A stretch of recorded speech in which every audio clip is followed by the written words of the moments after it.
Hello guys, my name is Amit Sani and I welcome you in this daily Hindu analysis video. In the morning these lessons come, in the evening the UPSC MCQ series lessons they come. So 17th of June it is, and we are taking these lessons with all the explanations, articles, we are understanding facts, we are gathering, and you see you have to go through a particular process for a whole year, and we are perfecting actually the mains stage whole year. Prelims is actually the part of it.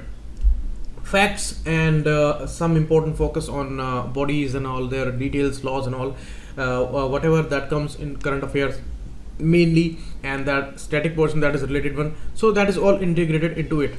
Issue is that we are taking those explanations in a very detailed manner, and the practice that I'm talking about, that practice is that you go with any issue, you take a general perception, you take a simple background of it, whatever you think about that issue, then you gather some facts, then you gather some more facts, then you go towards the advanced explanation of it. And the articles which are coming in the Hindu Indian Express, these are advanced level articles, and these are the experts of their respective fields, and they are giving you the best opinions, best explanations about that issue. So this way you perfect your approach regarding the nationally and internationally important topics, and there are limited issues. You see, not more than 200 300 topics you will find for the mains examination that you need to perfect here, and they are also categorized into various topics and all, so you can go through this categorization.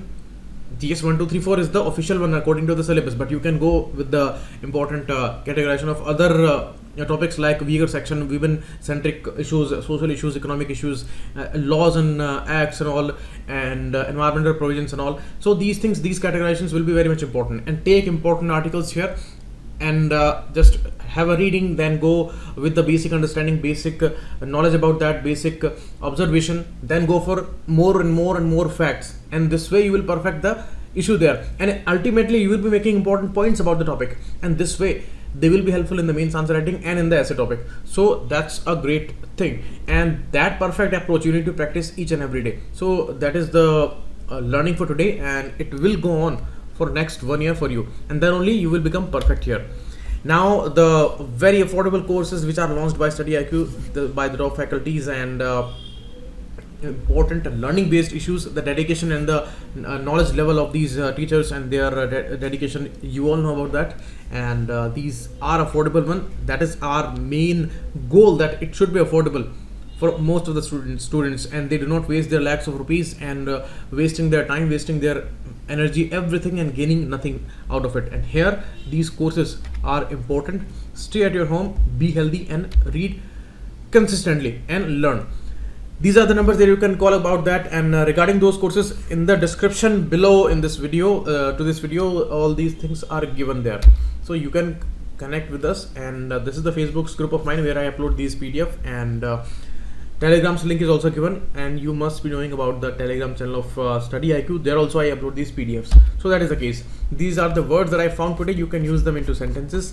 And now come to the articles. This is a political one. We will not discuss that, but the political ones are always important to observe, because they will give you a particular view of our democracy, the way the issues are being raised, what kind of issues they are discussing. So always the consequence on the social dynamics and the economic dynamics is very much important, and that's why these articles you must read, that the people who are ruling, what are they, who are they, the kind of ideology they are following, everything you must learn about.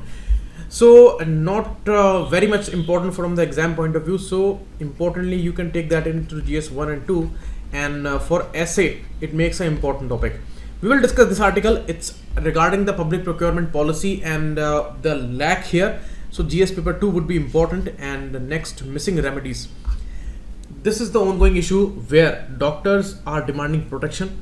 Already they are burdened, and these senior residents and all, they are going through very tough training phases and all. They are giving their round the clock duties and all. They are totally overstressed, lack of sleep, depression, these kind of problems are there with that. And above that, if they get slaps on their cheeks and batons on their backs, so how they can sustain those kind of things. So this overall situation and the call for the nationwide strike called by IMA.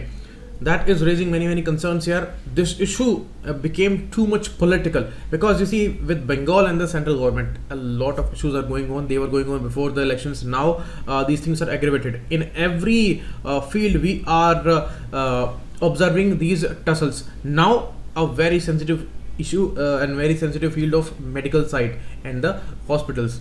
Writer also putting the point here that only one angle is being projected here. There may be some other angles also, and the main issue is of the facilities, which is hurting hospitals there, and which hurt the family of that deceased person. And the same issue is hurting many lives in Bihar also. You see, more than 80 kids, they are dead. So our budget on the health policies and our total health budget out of the GDP, it's nearly 1%. Right now it is around 1% only, shockingly, and we are targeting 2.5% by 2025. You see, what are our targets? You just see, look at it. 2025 means 6 years from now, and just 2.5. This is our target, and many experts are saying this will not be possible, because we are more emphasizing on giving compensation health security schemes like Ayushman Bharat, where mostly the private hospitals and all, they will be benefited, and the original care which should be available in the government hospitals and all, that would be going as it is going. So what kind of impact would be there, and what do we need in our health budgets and all? Budget is about to come in July month, first week, and we have many expectations there. So ongoing issue, bigger articles will come on this topic. We will discuss this a different tent regarding the SCO, important for GS paper 2.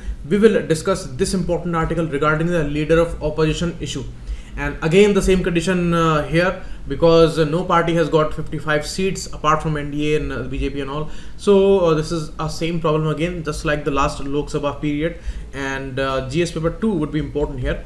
We will discuss that.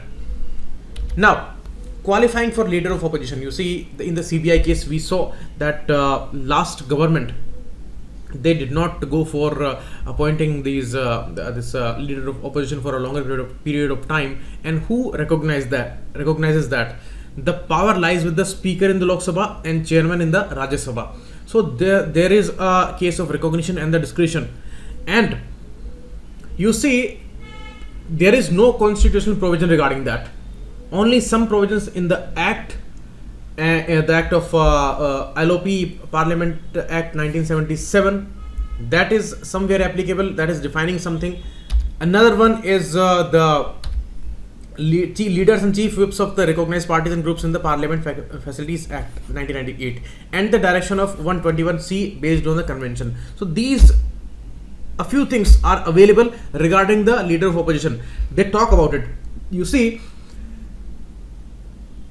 quorum is something that is 1/10 of the total membership, and that goes for 55 number in the Lok Sabha, because in their Lok Sabha right now there are 550 members, and 552 is the maximum strength there. So at least 555 MPs should be there from a party, so that it can become a major opposition party there. But Congress last time got 44 seats, and this time it got 52 seats. So still it is short of 3 seats. So how do we establish that fact? Or do not we need opposition in this country? No, this is not like that. We have experience of many centuries for whole world. Many countries, they have seen this kind of thing. In UK, opposition is so important that they actually maintains a shadow cabinet, and every minister is replicated in a sense by the opposition party, and they are learning from that. They are trying their best to imitate them, and they are the better alternative there. So this kind of scene is not there in India, because in UK it is the bipartisan system. Here it is no two-party system. It is a multi-party system. More than 2,000 parties are registered with the Election Commission of India. So vast this country is, and so big diversity is. But still, a single party got this much majority. That is a great thing. And what do we need? We need a stable government, that is for sure. and we need a strong leader also, but it should be a professional one. Strong leader does not mean that masses are with them. It is not making that person a stronger person. What makes him or her strong? That person should be able to use institutions in a cooperative manner, and it should bolster the system, and it should be based on participation, cooperation, and all the organs of the state, they should work in harmony during his tenure. So that person is said to be the strong leader. It is not something like that person is behaving in a tyrannous manner and trying to suppress the autonomy of the institutions and all, and making decisions on their own. So that person cannot be called a strong leader. But these are about the needs that we need. We need a stable government in this phase. We need a strong leader capable of taking firm decisions to the security issues, development issues, good governance issues.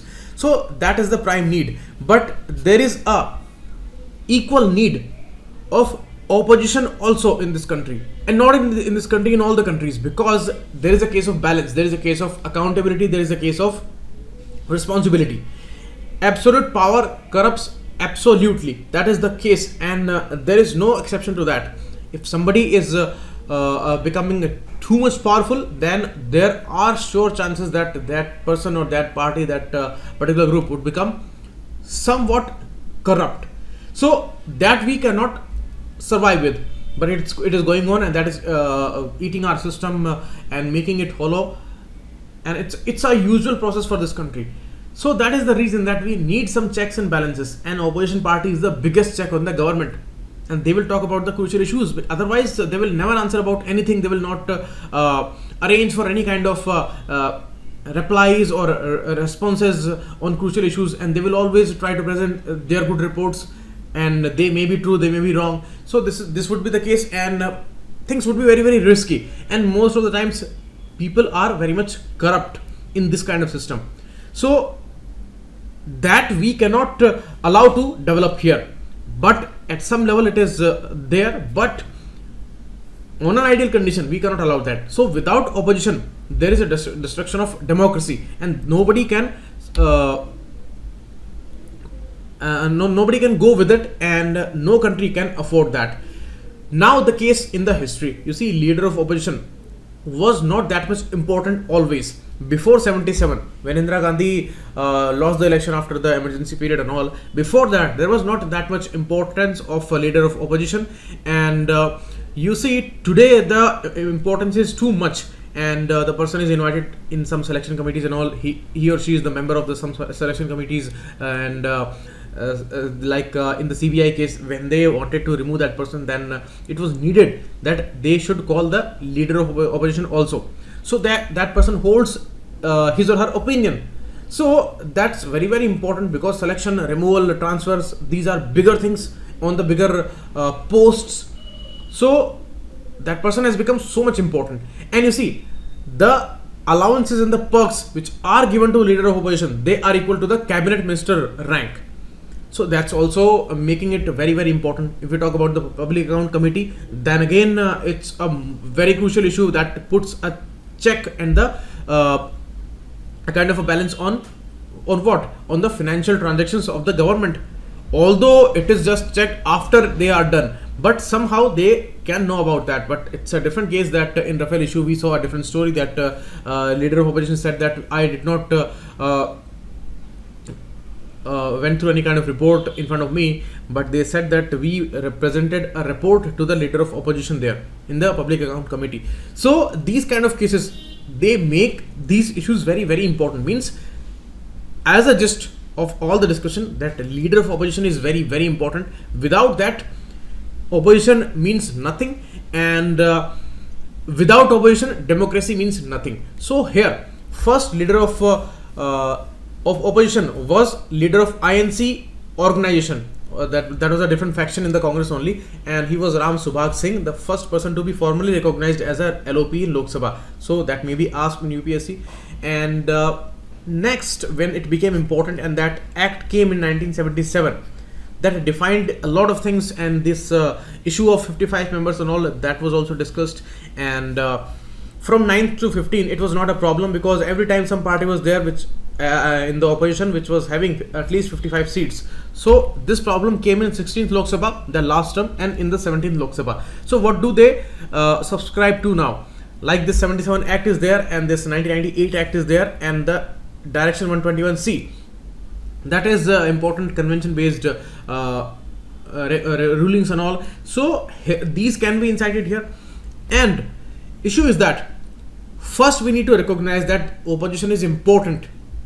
Establish this fact. Otherwise, this is under a lot of existential threat, because the way opposition is being mocked, that will wipe out opposition's all opinions, its all access, its all activeness, and that we see it is happening gradually.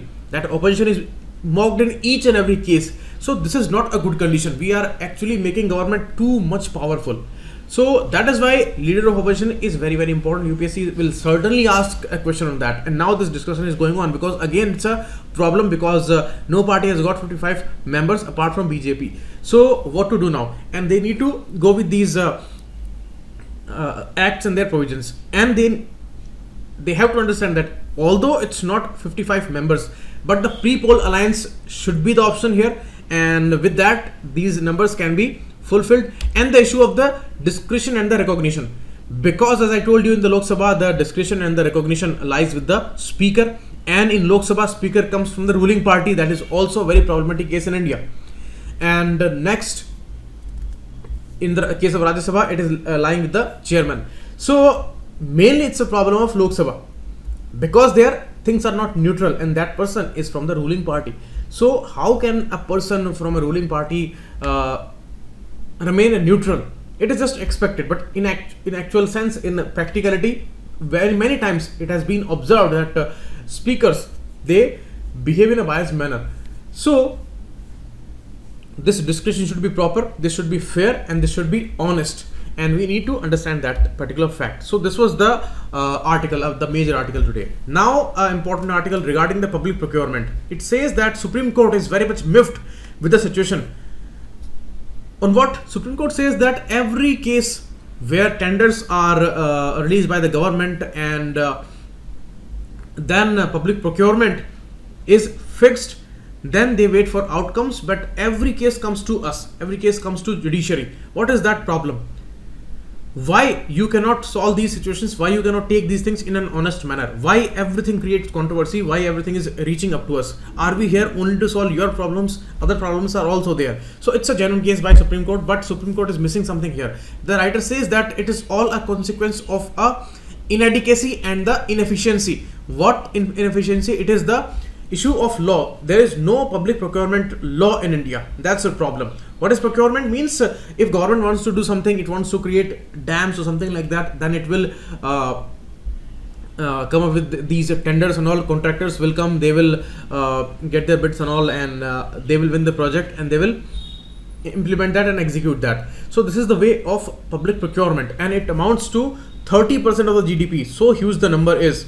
So that's very, very important, one of the most important things. But everything is becoming controversial. They go for a lot of wastage of money, and they are stuck.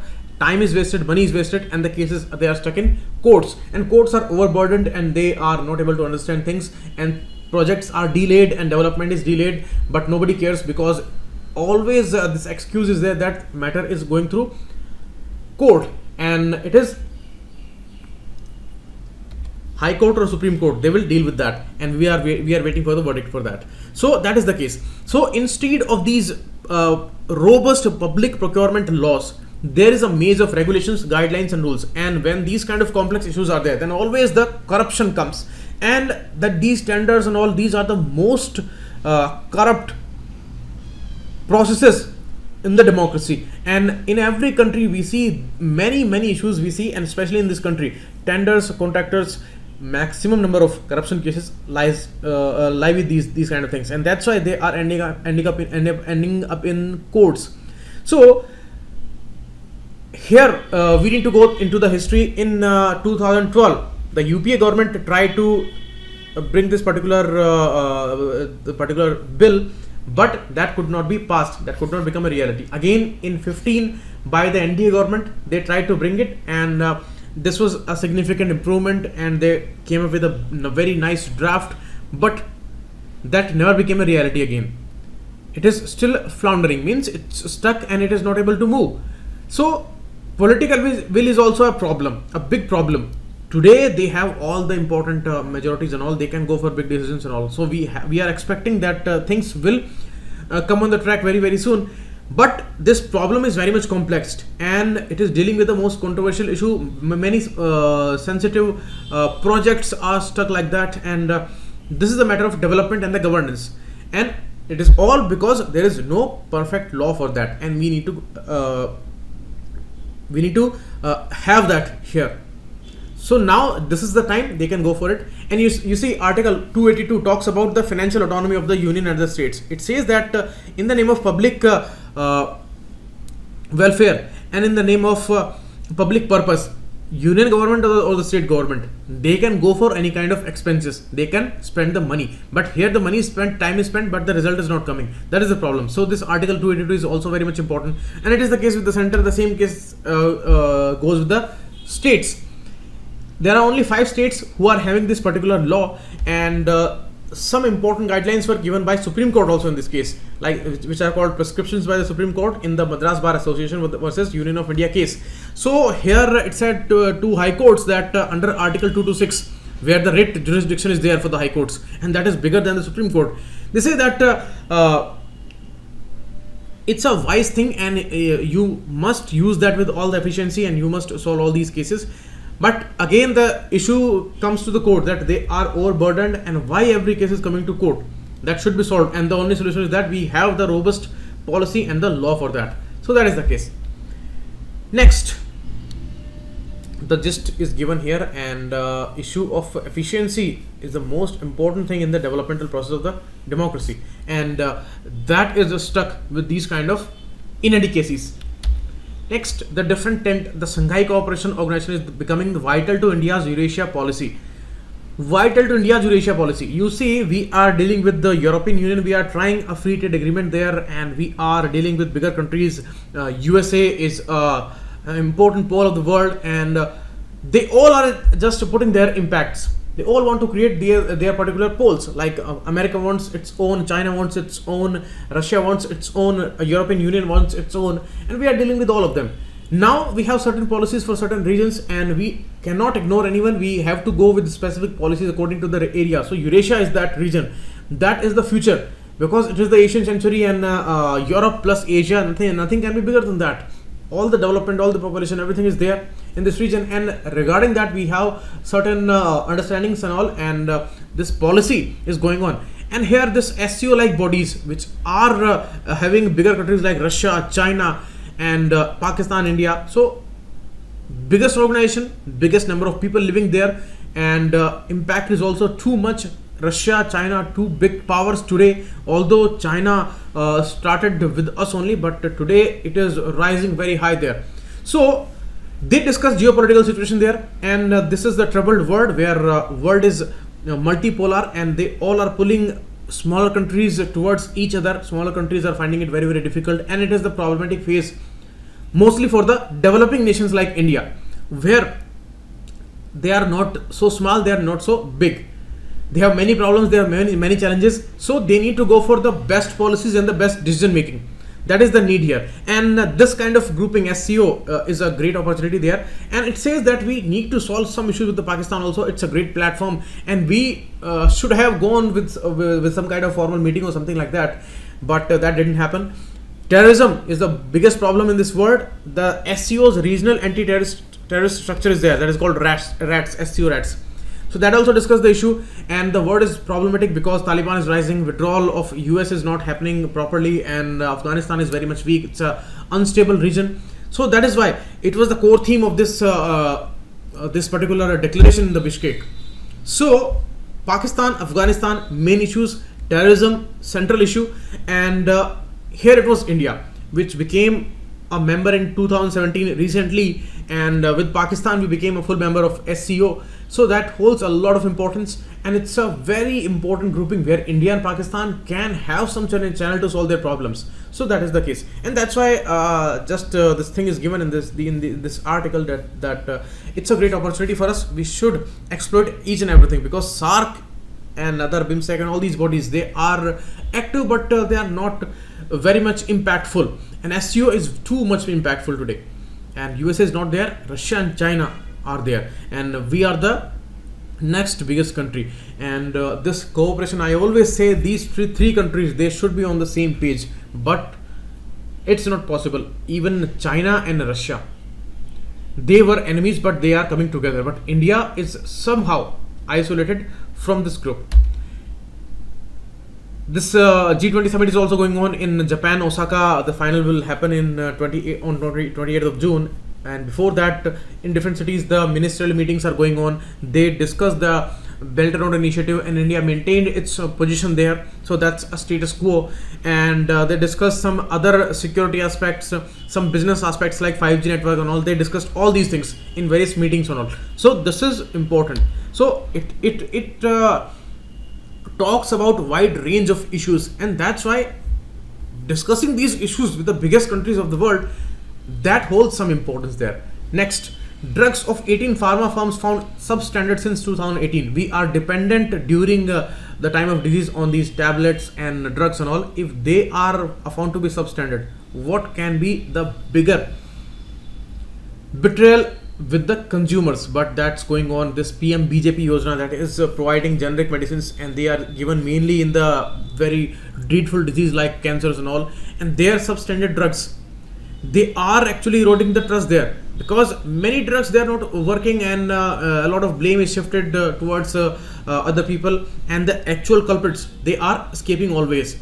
BPPI, the Bureau of Pharma PSUs of India, that's an important nodal agency for the PM BJP Yojana, and that is taking care about these PSUs and other important companies and all. That found that out of 18 companies, 17 are private, and one is the PSU IDPL.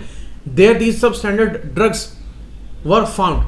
So these are important details for prelims examination. This BPPI is coming under Ministry of Chemicals and Fertilizer, and Department of Pharmaceutical is there under that. So it is not Ministry of Health. It is the Department of Pharmaceuticals under Ministry of Chemicals and Fertilizer. So these things are important. All the discussions is regarding the quality check, and that is always the issue. But the PM BJP Yojana is maintaining these Jan Aushadhi Kendras, where these generic medicines are being available there. Okay, so that is why it makes it much more serious. Next, the interview with the Bhutanese Prime Minister, the Hindu took, and he talked about some crucial issues, two important topics. One is the Doklam issue, second is the Maga Chedu project. It's a Himalayan country, a lot of capacity, surplus capacity is there for the hydropower generation. It's a climate friendly technology, and this Mangte river is coming in the Manas river, that is ultimately coming towards Brahmaputra river. So a lot of water is coming here, and these rivers are falling from the mountains, so they can create enormous amount of energy, and it's a electricity surplus state, and it can provide us with crucial electricity units. And this Mangdechu project we are developing there, we have funded it for 30%, 70% is the loan. So it's a lion's share, and it will provide us 3 billion units per year, and very soon it will develop 10,000 megawatt capacity of the electricity generation. And it's a climate friendly issue also, because no coal burning, nothing is there. It is just the turbine and the dynamo is moved with the help of flowing rivers which are descending from the heights. So that is the case, and it can help a lot in India, and we are maintaining a special relationship with Bhutan, specific relationship. We are taking the responsibility of its security and all, and that was the case that this Doklam Plateau, which is not the part of India, it is actually the part of Bhutan, claimed by China. China claims 3 important areas like Doklam Plateau, and these Bhutan led areas claimed by China. So here Zakariung, Pasalmung and Doklam Plateau, they are claimed by China, but the security issue is lying with India, because we are maintaining that we will save you from any external threat. So Bhutan called for that, and you can see this is India, this is Assam, this is Sikkim, and this is Chumbi Valley. remember that Nathula, Jalepla, they are there. Chumbi Valley is very, very important here. And here this is Doklam Value near to this Chumbi Valley area. So it's a very controversial area. China claims that China is becoming very powerful there. We had a standoff. Anyhow, these things after Wuhan summit, they came to some calm. But now Bhutan says status quo should be maintained by China. China should not go with any kind of aggression. Otherwise, it would be an unstable area.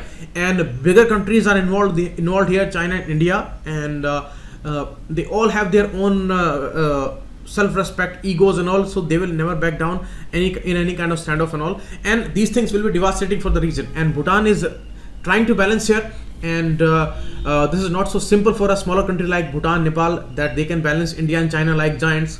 So they are going with the middle path, and this country is very nice, always environmental friendly, and in the peace index also it has got 15th rank, so they do not want any kind of disturbance there. So they say that since 1961, this Doklam Plateau, this region is actually Bhutan's part, and it is claimed by China. It is not true. So that is the case.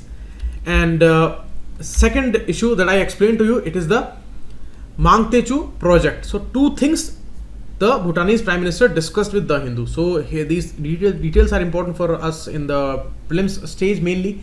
In the mains also you can write important points. Now the sugar industry.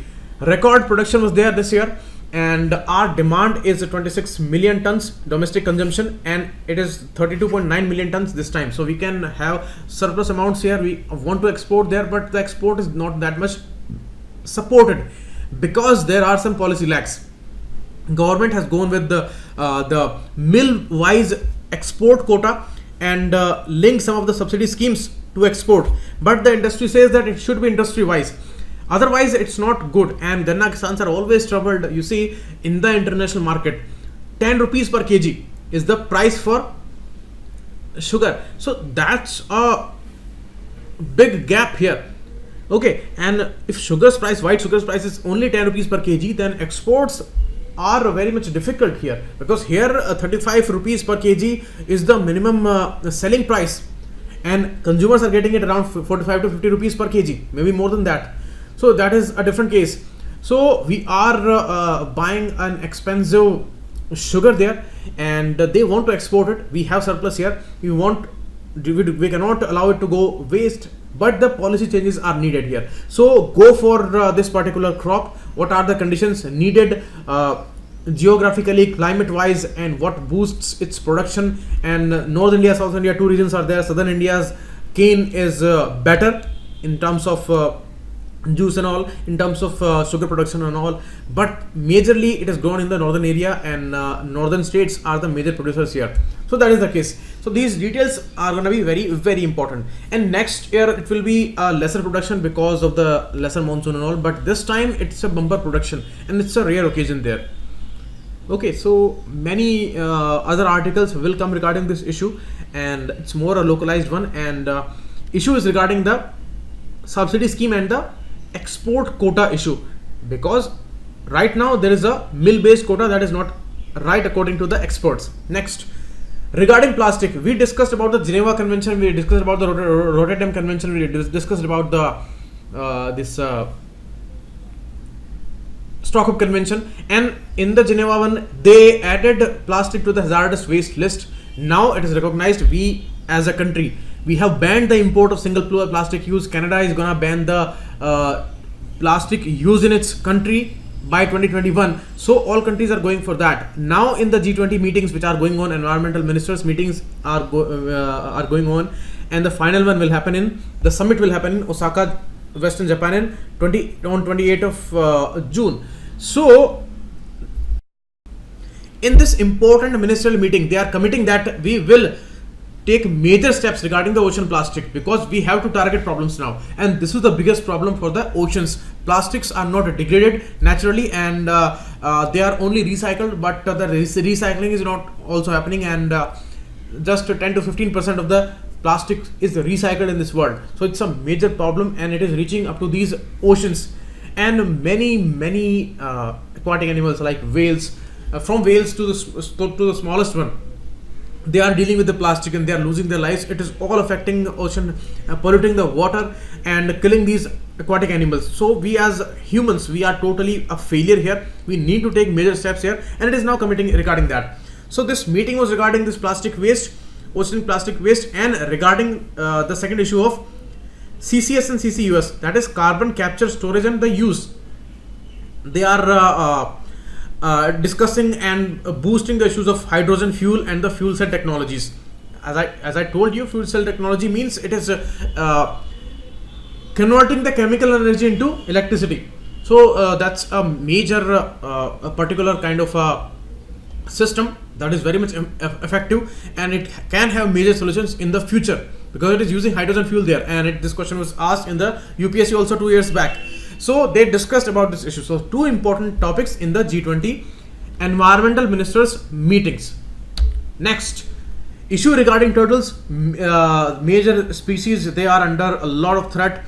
It is talking about this black soft shell turtle that is extinct in wild. It is more than the endangered category, above the critically endangered category. The second most dangerous one is the extinct in wild. Next to it, total extinction. So it is extinct in wild. There is no black soft shell turtle in wild. It is also called Bostami turtle, and it is found in Assam and Bangladesh only. And individuals are related to Ganges soft shell turtle also. But a conservation effort is going on, and it was displayed in a Hojo temple of Ugratara temple in Guwahati. It is in the city there, and they displayed the hatching and all these issues. So the population anyhow arose for some time, and now they are going to introduce that into wild. So they are giving a kind of a farewell to that particular aquatic animal, and that's an important case. This issue appeared in the Hindu newspaper, then this question may come, and it's a IUCN category of extinct in wild, and it is black soft shell turtle. Please do not get confused between different species. It's black soft shell turtle. The above one, it is the Indian roof turtle. Although it is found there in abundant numbers in South Asian rivers, but not in India. In India, it is very much dangerous. It's Indian roofed turtle, and that is also found in Assam and in Ganges river and other important rivers of India. But the main case is there with the black soft shell turtle. So that's important.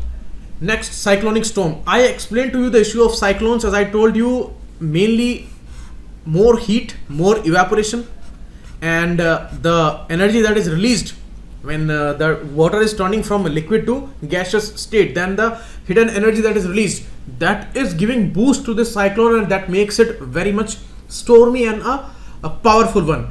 As it is moving towards the land area, then only the low pressure area remains, and evaporation aspect is removed because there is no water body in the interior part.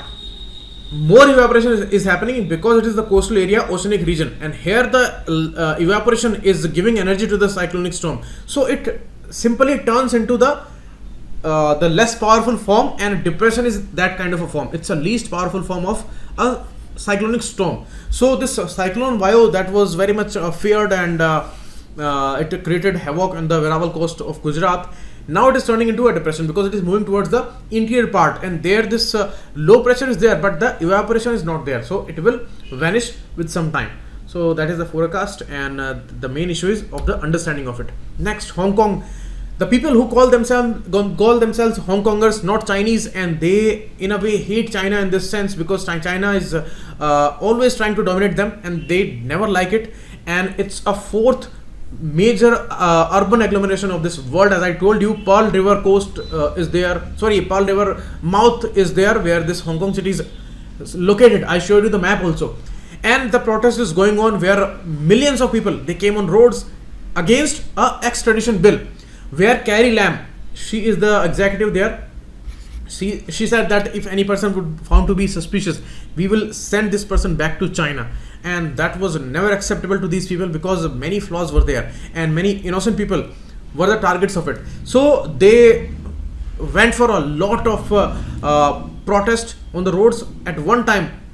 Many 4-5 million people were there, and Carrie Lam had to apologize in front of these people, but they did not stop. And now they are seeking leader's exit. She has to resign from there.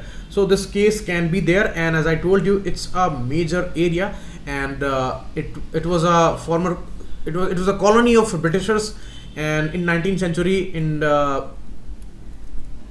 1997, it was with Britishers. They took it on lease from China, and in 1997 the lease ended, and now it's a special autonomous region, special administrative region.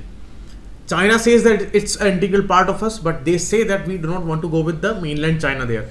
But it's an important city called to be of China's only. So that is the case, and we'll meet again tomorrow. Give me the feedback on this lesson, and the PDF you will get on the Facebook group, and come for the MCQ lesson in the evening. Thanks a lot. Keep watching to Submit Sani.